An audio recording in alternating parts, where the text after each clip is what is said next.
তোমরা আমাকে রক্ত দাও, আমি তোমাদের স্বাধীনতা দিব। বন্দে মাতরম, বন্দে মাতরম, বন্দে মাতরম, বন্দে মাতরম, বন্দে মাতরম, বন্দে মাতরম।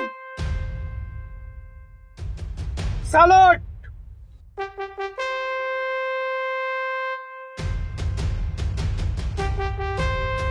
আজকে 23শে জানুয়ারি নেতাজি সুভাষচন্দ্র বসুর জন্ম জয়ন্তী।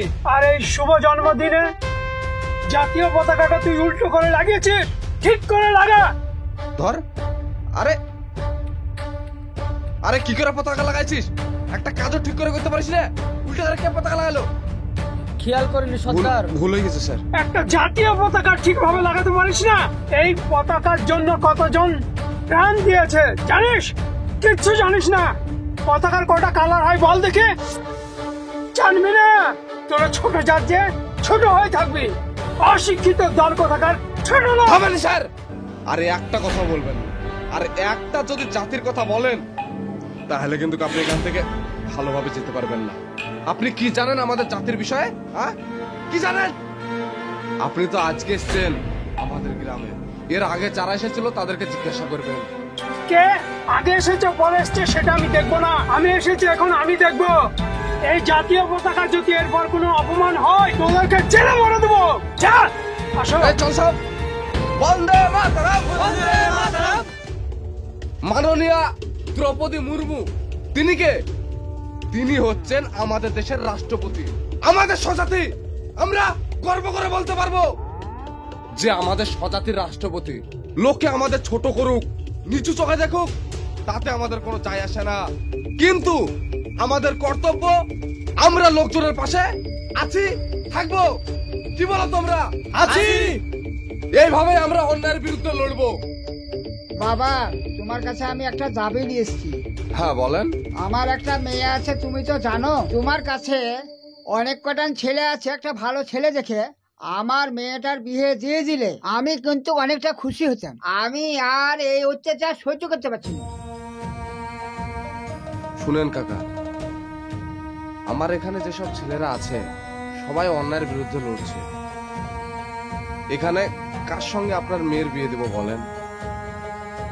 কখন কার কি অবস্থা হবে বলা খুব মুশকিল, আপনি তো সবই জানেন। তাইলে বাবা এক কাজ করো, তোমাকে আমার খুব পছন্দ, তুমি আমার মেয়েটাকে বিয়ে করে নাও। আমি কি যে বলো কাকা, আমি আজ এখানটায় আছি, কাল যে কোথায় থাকবো আমি নিজেও জানি না। এই অন্যায়ের বিরুদ্ধে লড়তে লড়তে কবে যে আমরা শহীদ হয়ে যাব কেউ জানে না। তার থেকে ভালো আপনি নিজের ইচ্ছায় কোনো ভালো ছেলে দেখে বিয়ে দেন। তাহলে বাবা আমাদের গ্রামের একটা উপকার করো। আমাদের গ্রামের রাস্তা ভালো নাই, একটা হাসপাতাল নাই, একটা স্কুল নাই। হাসপাতাল যেতে হলে 20 কিলোমিটার রাস্তা যেতে হয়। তা আমি জানি, আমার পুরো বিশ্বাস তুমি একমাত্র পারবা এইগুলো ঠিক করতে। এর একটা ব্যবস্থা করো। হ্যাঁ, আপনি কথাটা ঠিকই বলেছেন যে আমাদের হসপিটালে গেলে 20 কিলোমিটার দূরে যেতে হয়। তো এই বিষয়ে আমরা আলোচনা করেছিলাম, আমরা সকালেই শহরে যাব, স্যারের সঙ্গে কথাবার্তা বলতে। আপনি যান। ঠিক আছে বাবা। এই তোরা সব আমার সঙ্গে চল। আমাদের কথা মানতে হবে, মানতে হবে, মানতে হবে, আমাদের কথা মানতে হবে, মানতে হবে, মানতে হবে। স্যার, আমরা স্যার অনেক দূর থেকে এসেছি, সকাল থেকে আমরা না খাওয়া দাওয়া করে এখানটা বসে আছি। আমাদেরকে গেটের ভিতরে ঢুকতে দিচ্ছে না, আমাদের খুব সমস্যা। কেন সকাল থেকে তোদের কিসের এখানে আন্দোলন? আমাদের গ্রামে একটা হসপিটাল নাই, কলেজ নাই, স্কুল নাই। এই বিষয়ে যদি আপনি একটু দেখতেন খুব ভালো হতো।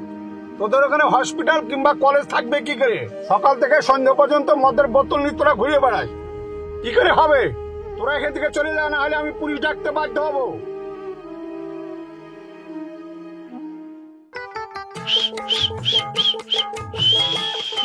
এই বুড়ো। কে? আরে তুই আমার বাড়িতে? হ্যাঁ, তোমার মেয়ের বলে জামাই খুঁজে বেড়াচ্ছো? তো মেয়ের বয়স হয়েছে, আমি জামাই খুঁজবো না? আরে তোমার সামনেই তো বর দাঁড়িয়ে আছে। যেমন হাইটে উঁচু তেমনি ফিটনেস বডি গো। পছন্দ হচ্ছে না? তোর এখন বিয়ে করার বয়স আছে? আজ বাঁচি কাল মরবি, আর বিয়ে করার লেগে আমার বাড়িতে চলে এসেছিস? যত আমার বয়স হচ্ছে তত আমার যৌবন বাড়ছে গো। আমি চাকরিজীবী, টাকা পয়সার অভাব হবে না, বুঝলা? তোমার মেয়েকে শান্তিতে সুখে রাখবো। এই হারামজাদা, এত বড় কথা! আর এক গালে চটটা মারুন।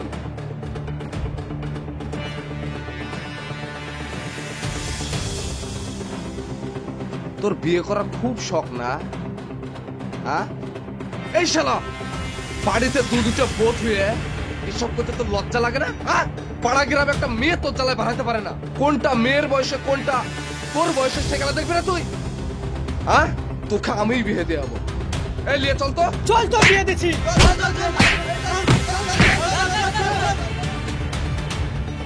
কাকা, যদি কোনো সমস্যা হয় আমাকে জানাবা, আমরা তোমার সঙ্গে আছি। ঠিক আছে বাবা। আমাদের কথা শুনতে হবে, শুনতে হবে, শুনতে হবে। কেন আমাদের হসপিটাল হলো না? জবাব দাও, জবাব দাও, কেন আমাদের রাস্তা ঠিক হলো না? জবাব দাও, জবাব দাও। জবাব চাই, জবাব চাই, জবাব চাই, জবাব চাই। মানছি না, মানবো না, মানছি না, মানবো না। আমাদের কথা শুনতে হবে, শুনতে হবে, শুনতে হবে। এই সমস্যা না তোদের? এখানে রাস্তা অবরোধ কেন? আর আপনি এখান থেকে চুপচাপ চলে যান স্যার, নাহলে এখানটা খুব খুন খারাপ হয়ে যাবে। কিসের জন্য খুন খারাপ হবে? দেখতে পাচ্ছিস না অ্যাম্বুলেন্স আটকে আছে, পুরো জাম হয়ে গেছে। তোদের এইসব করা ঠিক হচ্ছে না। কোথায় ঠিক হচ্ছে না আপনি আমাকে বোঝান। আমাদের দুঃখের কষ্টের কথা কেউ বোঝে না, আপনারা কি বুঝবেন? গ্রামে একটা হসপিটাল নাই, একটা মানুষের কিছু হলে তাকে বাড়িতে মরতে হয়, চিকিৎসার জন্য 20 কিলোমিটার দূরে যেতে হয়, পড়াশোনার জন্য একটা স্কুল কলেজে নাই এই গ্রামে। আর কত কষ্ট শুনবেন আমাদের? আমরা যদি কোনো জায়গায় যাই, লোক আমাদেরকে দেখে থুতু ফেলে, আমরা সিভিল টাইপ বলে, লোকে আমাদেরকে বলে যে আমাদের কাছ থেকে গন্ধ বেরাচ্ছে। আমরা চাই গ্লাসে পানি খাই, যেখানে পানি খায় লোক সেই সিমরা ডাঙায় না। কিসের জন্য? আমরা আদিবাসী বলে। আপনি জানেন নেতাজি সুভাষচন্দ্র বসুর সঙ্গে আন্দোলনে আমাদের জাতি আগে গিয়েছিল, তারপরে লোক কেন ছোট করে? শোন, তোদের এত সমস্যা থাকে তুই থানায় আয়, অ্যাপ্লিকেশন জমা দে, লোকাল প্রধানকে দরকার হলে জমা দে, নিশ্চয়ই ঠিক হয়ে যাবে। তাই বলে তোরা রাস্তা অবরোধ করে আন্দোলন করতে পারিস না। আর কোথায় যাব? আর কোথায় যাব? যাতে যাতে আমাদের পায়ে কুচকা পড়ে গেল। দেখেন দেখেন। শোন, এর আগে তোকে একবার ছেড়েছি, কিন্তু এবার নয়। আমাদের আন্দোলন চলবে, চলছে, চলবে। চল, ঘন্টা হচ্ছে, চল।